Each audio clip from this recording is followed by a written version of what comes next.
So for type 4 learning at home, my bright idea number 2 involves my Google Classroom. Back in August, I was working a summer position for ISD, and I was working throughout the month of August with other teachers and supervisors on how we could possibly create a Google Classroom for the upcoming year, as we kind of felt that COVID was going to take over.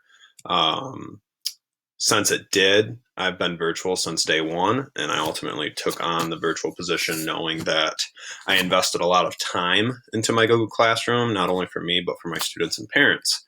And so I love this bright idea because, I'm providing information and ideas to families about how to help students at home with their homework.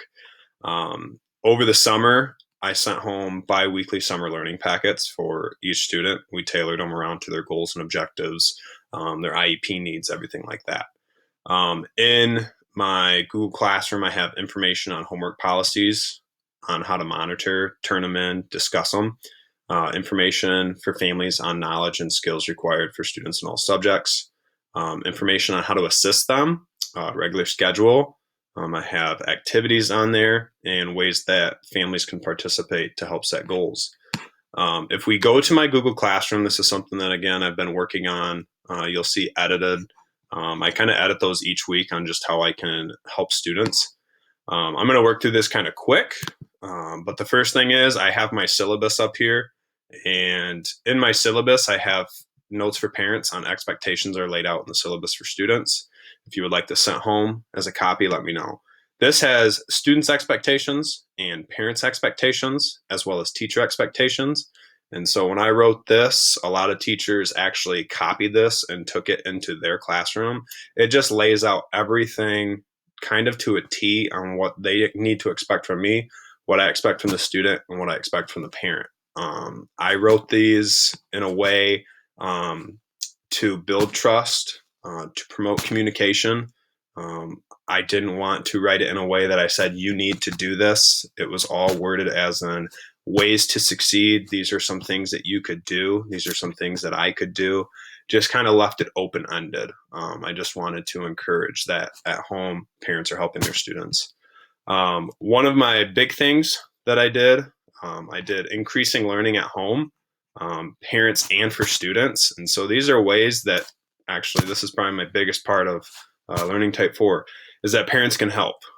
I've put in here for parents, I will always talk to you during Google Meets, one-on-ones, different ways of communicating so that we can work together on helping and assisting students learning. We always want to encourage the students to learn. I always focus that I want to allow students to make mistakes. I make mistakes constantly so that my students can see that, okay, Mr. Dalton's making mistakes. If he's making mistakes and he's doing okay, that means I can make mistakes. And so working with my special education population, it's very critical that we let them make mistakes so that they can build from that. Because we're shifting their mindset to, you know what, I'm going to make mistakes in life. It's how I adjust and move forward with them that truly defines me. I always talk about communicating, allowing them to give their best effort and reflecting with them through reflection. So for type 4, these are ways that I've put together, ways to help promote communication. And so just for 2 of our assignments, just for example, we do CNN 10 for social studies and journal writing. I have tips up here. If you would like to pause this and read through these are just ways to promote learning at home. So I encourage the parents since day one. What did the students see today?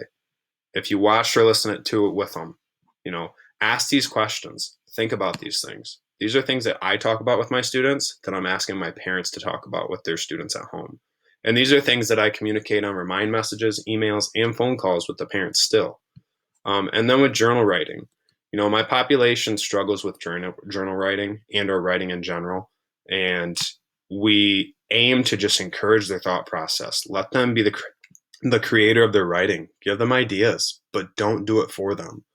I also have this that I've put discussing the schedule, assignment, and our goals. These are things, if you want to pause, this is what we look for. Discussing the student schedule for learning, turning in assignments, and our overall goal. Overall, together, we can create a learning environment